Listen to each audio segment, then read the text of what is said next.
And welcome back to Hardball Sports Talk, brought to you by Hardball Sports Media. My name is Brandon, and like always, I am joined by Alex. Alex, that is a beautiful sweatshirt you got on there. Oh, this little thing? Yeah. There's no good way to. There we go. Eventually, I would like to, once we get bigger, I would like to get more of those and have them for sale. So make sure you guys share this with your friends and family so we can get to the point where we can actually feel comfortable making merchandise. That'd be really cool getting to that point, and that would help get us better equipment and stuff like that too. Anyways, thanks guys so much for checking out today's episode. We had a rather quiet episode planned for you guys today. We're just going to talk NFL game picks, but then the sports world said, "No, guys, don't worry, we'll take care of you." So it went from basically just talking to about the NFL to we have literally something from all four sports for you guys today, including Ooh. basketball. And we've never talked basketball on this show. I think I might have talked Pistons basketball when I first started 2 years ago. But I just ever since the Pistons traded away Chauncey Billups in the mid 2000s, I just gave up on basketball. Like it was, I could see all these super teams starting. I'm like, nope, that's not fun for me. But there are two things that happen in the world of basketball that are worthy enough to talk about. So we will talk about those. But first things first, last night we talked about this game because it was going on during our show, and we were both Red Wings fans. The St. Louis Blues have fired their head coach, Craig Berube, following the Red Wings win last night against the St. Louis Blues. He had a record of 206, 131, and 44 in St. Louis. Drew Bannister, the head coach in Springfield, for the Thunderbirds for the Blues AHL affiliate, will be taking over. I've been noticing a lot the last couple of years that NHL coaches have a very short shelf life. I don't know if this has been the case forever, but it just feels like the last couple of years that they're getting fired left and right. And it's crazy, especially considering this guy just won the cup. Berube just won the cup with St. Louis in 2019. He has a record. We said it already, but again, 206 and 131. So he's 70 games over 500. This season, they're playing 500 hockey, which, I mean, it's not great, but like you're still, early enough this season where you're in the mix of it at least. It's not like they're a bad team. But that's what happens nowadays. Edmonton fired their coach earlier this year, and they've been playing better hockey since. So if one team's going to do it and have better results, all these other teams that are scuffling a little bit, they're probably going to follow suit. And it's absolutely crazy. There's absolutely no patience left in sports anymore. I mean, I think the NFL is crazy, but like this is just rather insane. Like just how often hockey coaches get fired. Like again, it could be going on for a long time, but just the last couple years, it feels like it's a lot more prevalent. Yeah. But that is pretty much all I have to say about that. A couple notes though about the Wings game last night. We were talking about, like I said, we talked about the Wings for a little bit last night. That was a really good game by the Wings last night. They won 6-4 in St. Louis. You'd like to allow less than 4 goals, but I mean, you scored more than the other team, and that's how you win games in sports. So it's not rocket science, but that's literally how you win in sports. So one thing I was concerned about, especially with Larkin's injury and Perron's suspension, is okay, is this team going to roll over and play dead? This team's not going to roll over and play dead. No. I think they proved that last night. Yeah, they proved that to me last night. That was one gritty performance. And if you had a chance to watch it, there was a play with the empty netter for Rasmussen. He just out-hustled the other guy. Yeah, that was set up by a great defensive play by Joe Veleno, too, to get that puck down the ice for. I think that was up on the boards or whatever, and he cut it off and chipped the guy away, chipped the puck up to center ice, pretty much shot it on goal, and Rasmussen just tapped it in, redirected it for an empty netter. Another thing, too, is they were without their other I guess, number 2 center in Confer.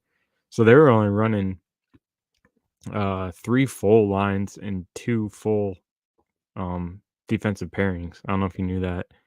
I They knew were Comp was out. yeah, they're rotating, I think it was Rasmussen, and I don't remember who the other center was, but they're rotating in between, all the lines. So we only had, like, 3 centers that were going, and sometimes both centers, one would be center, one would play the wing if they just switch up the lines, but we were only rotating so many centers. Yeah, like we said, gritty win for the Wings last night. They're back at her again tomorrow. I honestly don't remember who they're playing. I just looked at the schedule 10 minutes ago to see when they were playing again because I I want to think watch more of them. it's Carolina. I think you're right on that one. So exciting times to be a Wings fan. Another exciting thing going on in the world of sports right now is MLB earlier today announced that they're going to do a prospect showcase. They haven't said a whole lot about this, so this is some speculation on my part here. But so it's going to happen between March 14th and 17th during spring training. And by the sounds of it, is basically they're going to let the teams bring out their best prospects over to the big league camp, and they're going to have like a tournament basically, just so they can showcase the prospects. This is I don't like giving Rob Manfred credit for anything because I don't like him. Right. But this is a great idea for baseball. Yeah. Because baseball players, what happens is they get drafted. So, for example, the Tigers drafted Max Clark, third overall last year. And what's going to happen is Max Clark is going to be climbing through the Tiger system, and people like me and Alex and other diehard baseball fans are going to follow Max Clark up until he gets to Detroit, or maybe they trade him by then. Who knows? Time will tell. But the majority of fans will not hear Max Clark's name again for 4 or 5 years. Right. And that's a shame Mhm. because draft night, if you want to make draft a big deal, you got to start marketing these players the whole time. And MLB has done absolutely terrible on promoting these young players in the game. Now, the last few years, they've done better. But this is a sign in the right direction for Major League Baseball. I really hope that the article I read said that MLB wants to televise this on MLB Network. I hope that they at least put on the app too for free Yeah. Yeah. because not everybody, well, right now, especially with this cutting the cord thing going on around the country, not many people have MLB Network right now, Mm-mm. unless if you have it on your YouTube TV. But even people are ditching that in favor of all these streaming services. But if you can put on the MLB app for free, the sky's the limit with this thing. This is a great idea. Baseball fans are going to eat it up. Yeah. I love this. I think it's, kind of more of an extension of, during the, All-Star weekend or midweek, whatever it is, of the, Futures game. Yeah. You get to see some of them play, but now you're gonna see a lot more future prospects with this mini tournament or whatever you were just saying. I think that'd be great for baseball. Yeah. And with that futures game in the All Star weekend, you might get one or two players from your franchise. Yeah. With this, you're going to see, I don't know if they're going to like say, here are the top 30, I'll go. I honestly don't know how it's going to work. Right. I But think it's gonna be cool and yeah. work out. So, and it'll be interesting how they see how they work that out because, for example, some teams' top 30 might be pitching heavy, others might have like three pitchers on it. Right. So obviously that's an exaggeration. I don't think you'll ever have only three pitchers, but still, Right. Finding the right balance will yeah, be something they'll have to work out, but I think it's gonna be good. yeah. When the time comes around, I think it'll be fun to watch, honestly, and get to know some of these players better, like you were saying. I'm excited about it because for how long with Torkelson, Green, Mize, that we've been hyped up by the local media and for the Detroit fans about our prospects. Well, it's one thing to be told by the people who are paid to say, hey, like Dan Dickerson, for example, he's paid by the Tigers. So if he says, the Right. Tigers prospects are something good, I love Dan Dickerson. I'm not bad talking the guy. No, no, But no. but like Tigers had this podcast called Road to the Show, and it was an interesting podcast and stuff like that. But I took that with a grain of salt because it was made by the Tigers, Right. and the Tigers are not going to go out and make a podcast saying, "Hey, all we have is Riley Green and Spencer Torkelson, and everything else. Good luck, guys." They couldn't say that in the podcast, but I mean, everybody knew that was the case. Or I mean, yeah. If you're a Tigers fan, you knew that those were the two only names you knew that were gonna be playing real soon. Yeah, or ever. Yeah. Moving on, though, just so we're not taking too much of you guys' time today. This just was announced in the last hour. We didn't really plan on talking about too much with the NBA tonight, but Draymond Green from the Golden State Warriors has been suspended indefinitely. This guy, he's got all the talent in the world, but for whatever reason, he just can't keep his head on straight. Last year, he had that altercation with, was it Jordan Poole? In practice. In practice, and basically knocked him out cold. And how does Golden State respond? Poole, you're traded. Draymond, here's $100 million. Yeah. I don't get it. I don't get that one either. The dude is over his he doesn't bring anything to the team anymore. I'm sorry. No. He just brings drama and, you know, I can't even think of the words right now, but yeah, he's not like he was earlier. And you know, when they were on their NBA finals run, when he was making some of those plays for him, you know. He's always been that. He's never been the best player on the court. He's always been the effort guy. And I've Yes. always appreciated Yes. the effort guy Yeah. because they're the unsung heroes of teams. Like the guy that, like, for example, this is actually a really good comparison, would be the grind line in the Mm. 90s, Ooh. early 2000s. Got goosebumps right there. Speaking of Yeah. that line.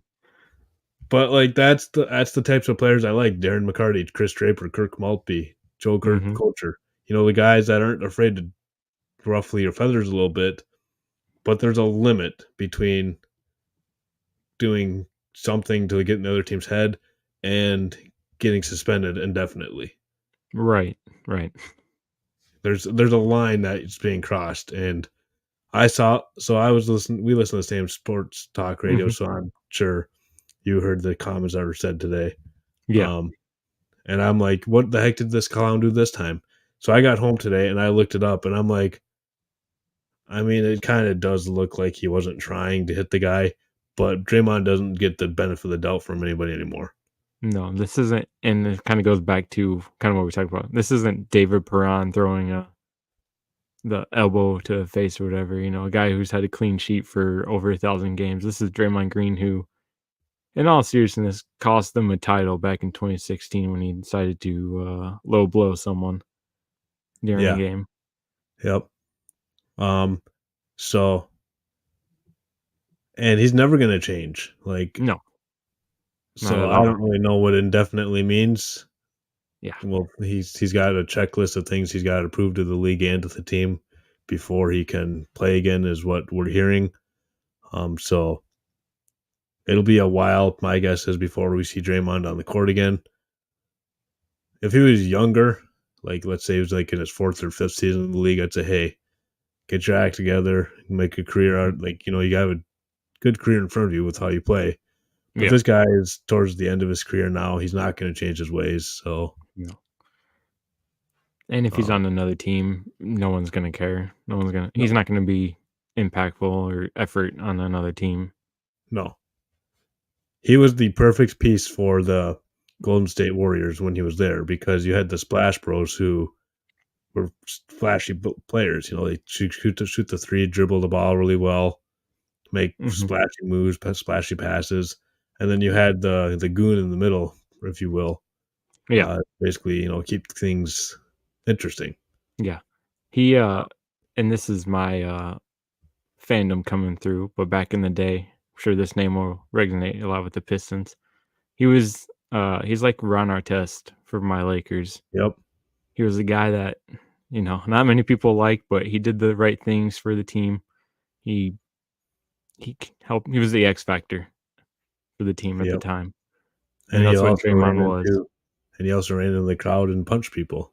Yeah, and that was So before his time as a Laker, but, like I said, Green hasn't done that yet, so I guess yeah, not there's a as key bad as Green. word. Yeah, yeah, yeah, The fact that we're saying yet, and yeah, not he hasn't done that. We don't see that doing that. We're like, no, no, that could definitely happen. yeah. He'd be the one guy in the league that would do that. And you wondered though, like again, talk radio today was saying he's a Hall of Fame player. I don't necessarily agree with that. I think we're putting too many people in the Hall of Fames, Mhm. but that's a conversation for a different day. Um, Yes. but you wonder if some of these antics are going to cost him Hall of Fame votes. For example, you got players like Kurt Schilling, for example, in baseball, who rubbed so many people in the media the wrong way that Mhm. they will never. Kurt Schilling belongs in the Baseball Hall of Fame, but he'll never get in because he rubbed too many people the wrong way. Yeah. So you wonder if something like that could impact Draymond's future with Hall of Fame and post career awards and stuff like that. Time will tell with that. And then one other basketball thing. I did not tell Alex because I really want a genuine reaction out of him. I and you might know about this. I don't know. But when I first heard about this, I just laughed my head off. I'm like, that's the stupidest thing I've ever heard in my life. Alright, lay it on me. The Lakers, they hung a banner for winning the in-season tournament. I did hear about this, and I thought it was silly. Oh my goodness. Like, did you see Mad Dog's reaction to this? No, but I'm sure it was a Oh, classic if you Mad guys Dog have a rant. chance, I don't know if it's on YouTube. I saw it on the ESPN app. But you guys need to go check out Christopher Mad Dog Russo's reaction to the Lakers hanging a midseason tournament. He's like, "What are we doing? Like, Didn't do you think didn't the they late have Kobe?" champagne too? Weren't they Yeah, doing champagne bottles in that they game had a after won champagne and the they went title? all out. They like basically treated us like they just won the finals. Yeah. And maybe in the future this will be to the point of like winning the finals. Time will tell. I think this Mhm. whole thing's a gimmick and a joke, personally. Yeah. And then it's Um, just a money grab for teams, honestly, yeah. and the The NBA. whole time, the whole NBA season, during our pre and post show meetings, we've been saying we need to talk with this in season tournament, but neither of us watch basketball that much. So it was like, well, we don't watch the game, so what can we say about it? And then the Lakers go, "Don't worry, guys, we'll hang a banner for you." Yeah. I think Uh, okay, so let's talk about the in season tournament for a second. I'm kind of torn because I don't hate the idea. I really don't hate the idea, but it's a little too gimmicky too. Like right. they got to do something to make the players want to play Mhm. because the sitting out all these games, it's another reason why people like me will never watch the NBA again because, Yeah. like for example, I don't even know how much the Pistons suck right now, so that they're about to lose their 21st straight game. I watched it for 10 minutes earlier today. Oof. Um yeah, it was brutal. But anyways, so let's say that I am in the Detroit area and the Pistons are playing and they're playing the Lakers and I find tickets for $40. So I go buy a ticket, spend my $40, spend another $20 on parking, so I'm $60 in, which I mean $60 isn't a lot of money, but when you got bills to pay, that is a chunk of change, that Mhm. I'm not getting back. And then I get there and LeBron's in his street clothes taking a rest game. Right. Like that's just stupid. Now I understand like when you go to a baseball game, for example, you're not guaranteed to see Shohei Ohtani if the Angels are playing, and I get that. Mhm. But baseball, that's just there's 162 games they play, 162 games in like 190 days or something like that. So you understand that's part of baseball. Yeah. Like you just accept that as a fan. I get that. But basketball, they only play 82 games and they play it through like a 6 month span. Like you don't need to be taking days off for rest. Mm-mm. Um, so hopefully this end season tournament does help the league a little bit. They clearly aren't having any issues making money. I don't know who's watching them, but people are because they always have big contracts and stuff like that. But It I don't watch them that no. much, so I don't have much more to say about basketball. It was and from what I've heard, it was very confusing about how you got seated in the Yeah. in season tournament. You got to win by so many points, and if you were losing by this, and but that Well, team then could. there was a game with the Celtics. I don't remember who they were Yeah, playing. I remember seeing. I think it was Celtics and I want to say Toronto. Maybe. And the Celtics had to win by X amount of points, so they started like basically running up the score. And Toronto's coach or whoever it was Yeah, taking exception to it, and the coach like, "What am I supposed to do? Like, right. Yeah, they're telling us to run up the score on you. yeah. The league is literally telling me to do this." All right. So I don't know. there It are got some confusing, but quirks they need to work out mm, because you don't need coaches bickering on the side. Well, maybe you do because people are talking about it. So yeah. maybe. But anyways, moving on. We got the NFL QBs. I'm gonna read a list for you Okay. guys. Here is all the quarterbacks that have missed at least one game or could miss one game or more this season with an injury. We'll start with the most. Aaron Rodgers with the Jets towards Achilles. Anthony Richardson with the Colts shoulder injury. Deshaun Watson with the Browns shoulder injury. Daniel Jones with the Giants towards ACL or injured his knee anyways. Kirk Cousins with the Vikings towards Achilles. Kyler Murray started the season injured with the torn ACL from last year. Joe Burrow hurt his wrist. Justin Fields missed 4 games with a thumb injury. Ryan Tannehill missed a couple games earlier this year with an ankle. Jimmy Garoppolo missed a couple games with a back. Kenny Pickett is out this week with an ankle injury. Will be a second game miss. Bryce Young, Matthew Stafford, and Geno Smith all missed one game. And then Justin Herbert got injured last game. He's out for the season. And then CJ Stroud got a concussion last week, and he is questionable for this Sunday's game. Jeez. So all that being said, get a backup quarterback that you can trust. Yes, and That's that's what that list why means. the Lions went out and spent that money for Teddy Bridgewater. Yep. And we hope Teddy Bridgewater. Well, right now we might want Teddy Bridgewater. I mean, yeah, We'll we'll talk get about there. that in a few minutes. But this is absolutely crazy. 54 different quarterbacks have started a game this year. Last year, the record was 68. So hopefully we don't get any more QB injuries because it's not fun for the league. I mean, I guess it kind of is when was it Danny DeVito is beating Whoa, whoa, whoa! Come on, Tommy DeVito, man, Tommy Tommy DeVito. DeVito. Yeah, not Danny. I did that earlier today too. Yeah, I'm gonna get beat by the mob now for getting his name Yep. wrong. You did you? Side note: did you see his agent on the sideline? Yes. That was awesome.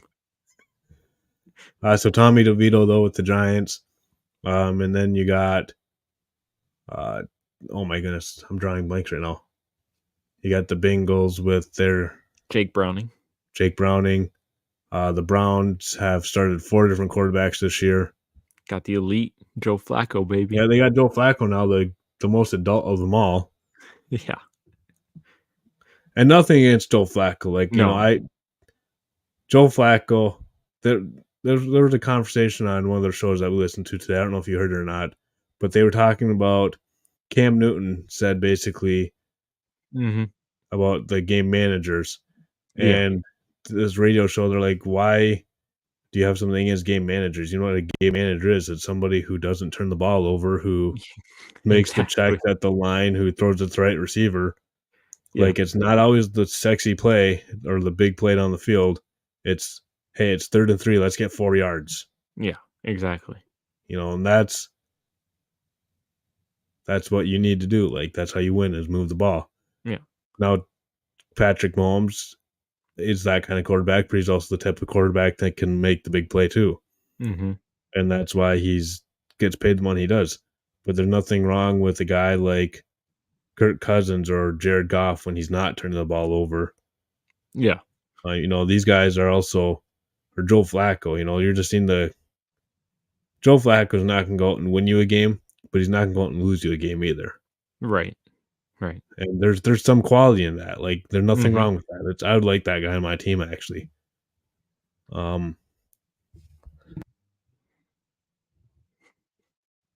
Sorry, I had a cough there.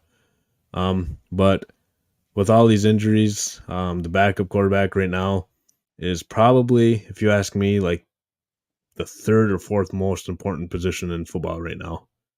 Just Yes. because there's just so many quarterbacks going out or poor play with. I mean, I guess Zach Wilson's technically the backup quarterback, but just look at the Jets right now because they didn't have a really solid plan at backup quarterback. Hmm. They're in the playoffs this year. Yeah. Now, the AFC East was going to be a tough division, anyways. But then you put yourself basically behind the eight ball by having a kid as your backup. Right. Then other teams look like geniuses for having Tommy DeVito, that they undrafted rookie. So it's crazy. It's interesting. Hopefully, like I said, we don't have too many more of these injuries because the game is better when your best players are out there. Hmm. Yes, it's fun to talk about these random players who are playing games and like Tommy DeVito. It's like, who the heck is this guy? Or Jake Browning or like Josh Dobbs. Like his story was pretty cool. But Yeah. at some point, they all come back to earth. It's And kind of it kind of reminds me of in college basketball, and we'll get there eventually. In March Madness, you got these, double digit seeds beating, making it past the first and second round.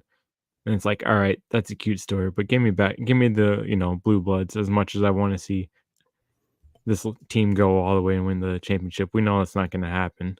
I mean, I'd love for it to happen though. Yeah, it would be I awesome, would but love it's not like going to. UMBC to come back and just win it all. Like Yeah. that'd make my day. Or Chicago Loyola with Sister Jean. Hmm. But moving on because it's 9 o'clock our time and we both work tomorrow with our other jobs, so we got to keep her moving here. We're gonna do our game picks for every game in the NFL this week. The first game, Thursday Night Football, is the Chargers at 5-8 against the Raiders at 5-8. Both these teams are without their top quarterback from earlier in the season.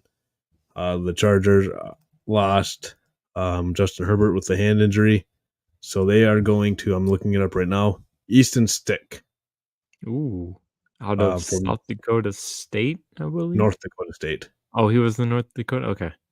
Yep. So they are going with Easton Stick and the Raiders. This is how bad this is, where we have to Google who the quarterback is. Should be Aiden O'Connell Yeah, I out think of that's who Purdue. it is. Aiden O'Connell. So not the QB matchup that Amazon probably wanted when they picked Right. up this game. I'm going to take the Raiders just because I trust their coaching staff a little bit more, as crazy as that is. Yeah. And Easton Stick, like, yeah, he had a good half against for the Chargers last week, but when a defense has no film whatsoever on you, you're probably going to do a little bit better. You can show them things that they don't know that you have. Now there's Mhm. a little bit of film out there on them. So I'm going to take the Raiders to win this game. Yeah, I'm with you, and Raiders play at home too, and I think they were 1.5 point favorites, so I'm just gonna stick with the Raiders and the QB. Next game we have is the Vikings at the Bengals. Again, another of these games with backup QBs. The Vikings announced that Nick Mullins will be starting, and then Jake Browning, who is giving us a very good Joe Burrow impression. Mhm. The Vikings coming off a win 3-0 against the Raiders. It was one of those games that both defenses played really good, and neither offense could do anything. Hence why Mullins is starting over Dobbs this week. Justin Jefferson is still out for the Vikings, so that'll be difficult for the Vikings offense. Without being said, I take the Bengals to win this game at home. I think it'll be a low-scoring game, though. Yeah, I'm right there with you. I think the Bengals, without Burrow, but they've been playing pretty good lately with Browning as their QB, and I'm gonna take them at home. Another backup quarterback game. We got the Mitch Trubisky-led Steelers against the Gardner Minshew-led Colts. The Steelers are that one team that every year you look at them at paper and they're like, this team's going to do terrible this year. This is the year that they fall apart. And they're 7-6 this year, but that's a lot better than a lot of people expected. The Colts are also at 7-6. This game, for all intents and purposes, is basically a playoff game in the AFC, just with how big of a mess that is. I am going to take the Steelers to win this game. A little bit of an upset here. I just trust them, their coaching staff with Mike Tomlin. Yes. I think Mitch Trubisky, yeah, he has bad moments with the Bears, but he's been in big games before, and he knows what's expected of him. So I'm going to take the Steelers to win.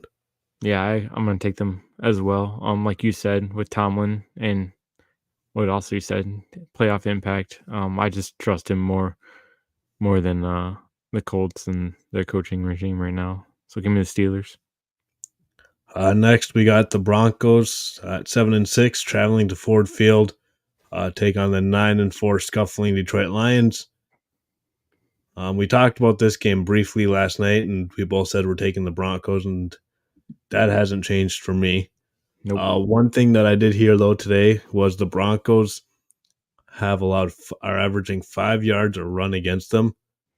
So if that's what the Lions offense can do, is run the ball and not turn it over, they should win this game. The issue is they're turning the ball over way too much right now for me to even think about taking them against the Broncos. Yeah. I'll let you finish. That is why I'm taking. Obviously, we're rooting for the Lions because we're Lions fans, but we are trying to give you guys good, honest reviews. And right now, we just think the Broncos are playing better football than Lions. And with how the Broncos are winning games, that's a match made in heaven for the Broncos right now to be facing the Lions.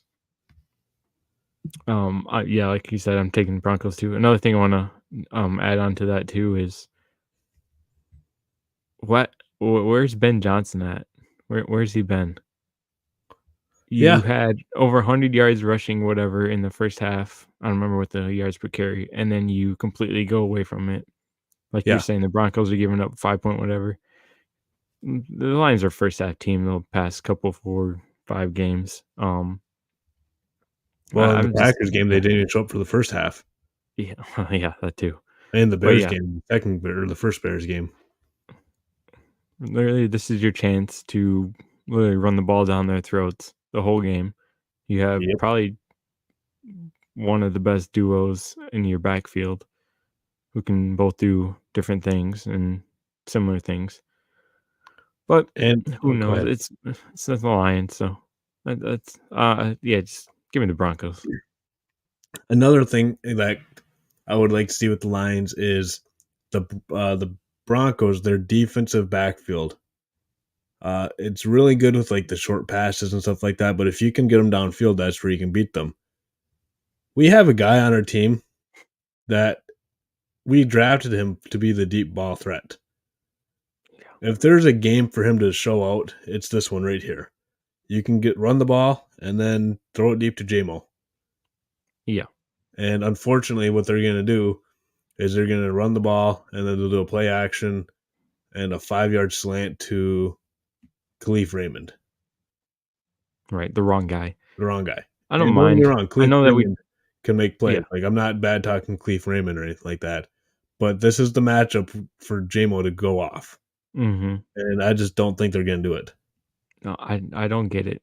I mean, even if you don't want to throw him the deep ball, why are you not having him go on a drag route and use his speed to his advantage? Yeah, you have Amon-Ra St. Brown that can be the decoy, or you have Sam Laporta that can be the decoy. I mean, this is why I'm not coaching. This is just my fandom right now.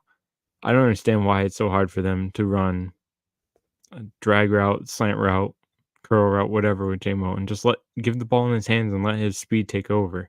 We've seen a few games when he ran that reverse with him. It's a great play. Like he always can get the edge because he's so much faster than everybody else. He's gonna outrun most. He'll outrun most of the guys, but just get the man the ball. Yeah, it's frustrating. Yeah. Anyways, let's move on. We're gonna spend too much time on this. Well, we're Lions fans. We need to spend too much time on it. But moving on, we got the 5-8 Bears, who just beat our Detroit Lions against the 8-5 Cleveland Browns. The Bears, they do really good against the Lions. Really good against the Lions. Yeah. So something I was listening to today, they like this matchup with the Bears because Cleveland has an aggressive defense, and they figured Justin Fields can have a field day with that. I don't agree with that assessment. I think Cleveland's defense will have Myles Garrett basically play spy on Justin Fields. Jim Schwartz is too much good of a coach to let Justin Fields just run down the field on him. So I'm going to take the Browns to win this game. Yeah, I'm right there with you. Browns is probably one of the best defensive in the league right now. Like you're saying, they got Myles Garrett, who's probably one of the best defensive linemen right now too, as well. Give me the Browns. Yeah. Next game we won't spend too much time on because it's got the Panthers in it. We got the Falcons and the Panthers. Give me the Falcons. Let's move on. Give me the Falcons. We're both taking the Falcons. One of these games, though, the Panthers are going to come out and beat somebody that we're picking against them. Yeah. But today's not that day. It could be. Next, we got Tampa Bay at 6-7 against Green Bay at 6-7. This is another one of those playoff games without being a playoff game. Not as much for Tampa Bay because they are in first place in their division, and with the loss, they're still in the division race. The Packers, though, if they lose this game, they're probably on the outside looking in for the NFC playoffs. I'm going to take Green Bay to win this game. I'm not sure what the weather's going to be like in Green Bay, but I live not too terribly far away from Green Bay. It's been on the colder side the last few days. So give me a team traveling north from the south. They're not going to like it, so I'll take the Packers to win this game. Yeah, Tampa Bay doesn't have Tom Brady to come into Lambeau either to win the playoff game. So give me Green Bay at home. Next, we got the Texans at the Titans. Texans, it all depends on if CJ Stroud plays or not, but they're still beat up right now. I don't really know if that'll help all that much with all the injuries they have. So I'm going to take the Titans to win this game with a little bit of an upset. Especially with CJ Stroud being questionable and concussion, and that's a touchy subject to some people in the NFL. But give me the Titans. All right, just a second. I'm having issues with my audio here. Well, that's why. That's better. The next game. I got it figured out. Okay. We're doing this live, baby. That's what I like. Yep. Next game we got is the Jets at the Dolphins. The Jets coming off a big win against the Texans last week. The Dolphins coming off a heartbreaking loss to the Titans on Monday night. Tyreek I'm not sure on his status. I should probably check that for my fantasy team, though, because he is carrying my fantasy team this year. He's also carrying the Dolphins, too. So he's the MVP on my fantasy team. He's the MVP in the NFL. Changed my mind. I dare you. I just trust Miami's offense, though. I know the Jets' defense had a really good game last week, but Miami just got so much firepower on that offense. There's no way you can slow them down. Even without Tyreek, there's still 3 or 4 guys that are just burners on that team. Yeah. Give me Miami to have a bounce back game after that. I wouldn't say brutal loss to the Titans, but well, they blew a 14 point. Yeah, I think it was 15? Well, the score I saw, I didn't watch this game, but the score I saw was like 14 points with like 3 minutes to go. Okay, so maybe it was brutal, but moving on. Next, we got the Giants at the Saints. The Giants doing us Lions fans a huge favor and beating the Packers on Monday night, and then the Saints at 6-7.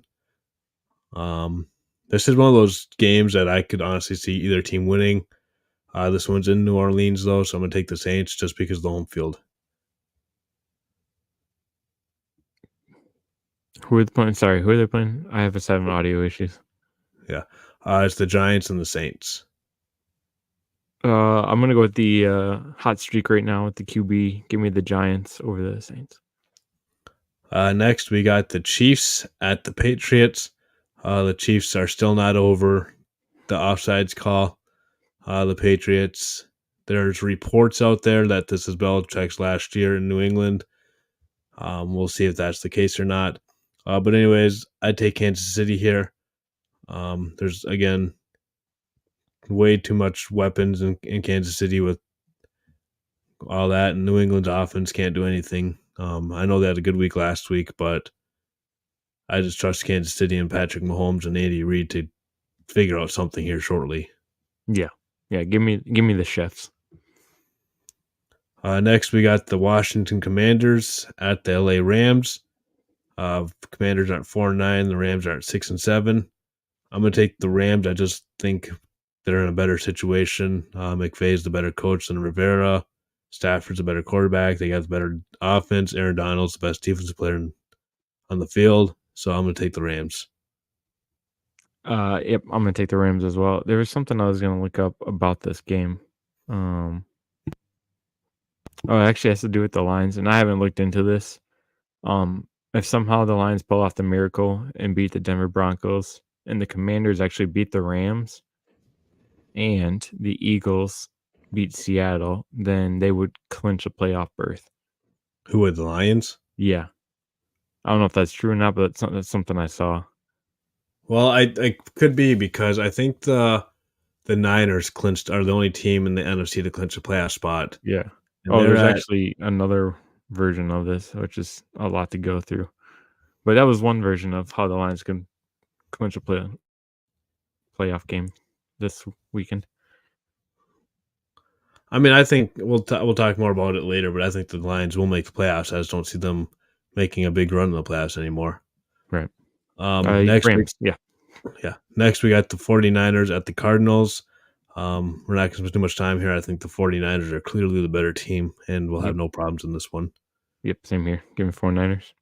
The next one we'll spend a little more time on. We got the Cowboys, who shut me up last week, beating the Eagles against the Bills. This game's in Buffalo, and I'm going to regret this, but I'm taking Buffalo because the Cowboys have not beat anybody on the road, now is what I'm going to say. So now they're going to go up to Buffalo and win that game, but I'm going to eat my words. So I'm taking Buffalo. Which is why I'm going to take the Cowboys, because you just said that. So win for me. Yep. Next, we got the Ravens at the Jaguars. The Ravens, Lamar Jackson, playing back to his MVP level. 10-3 this season. Really good defense against the Jaguars, who are at 8-5. They should win the AFC South. Baltimore, though, I think is just a better team, and we'll have no issues with this one, I don't think, even though it's on the road for them. Yeah, I think they'll be fine. Give me the Ravens. And then lastly, we got Monday Night Football this week is the Philadelphia Eagles. Excuse me. Your excuse. Yep, I'm dying over here.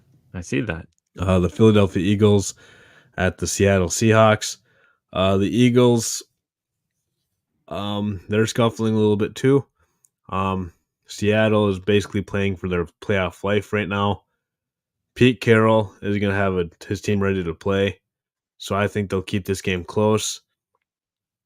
I just think there's too many weapons in Philadelphia, though, and I think Philadelphia will get back on track and win this game. Yeah, I'm right there with you. I think it'll be a struggle in the beginning for the Eagles, but I think they'll come around second half and end up winning this game easily. So that is all we have for you guys today. Thank you guys so much for checking today's episode out. We'll be back with you guys sometime next week, probably Monday night. I haven't looked at our schedules yet, but either Monday or Tuesday night, and then again next Wednesday for the NFL show. Thank you guys, as always, for checking today's episode out. I hope you guys enjoyed it. Be sure to like us on Facebook and like our YouTube channel. Links for all that's in the description, or if you are watching this on YouTube, thank you so much. Be sure to like and subscribe. Tell your friends. We really believe in what we're doing here. Yeah, we're kind of not sure what's going on some things, but the more we do this, the better we'll get at it, and I think this will be a fun show. So And if there's, like always, if there's anything you want us to cover, shoot us a message on our Facebook. We check that regularly, and we'll, especially after the football season, we'll have all the time in the world for whatever topics you guys want. Mhm. So be sure to let us know on what you guys want us to cover. Thank you guys so much for checking today's episode out. I hope you enjoyed it, and we will talk to you guys next week.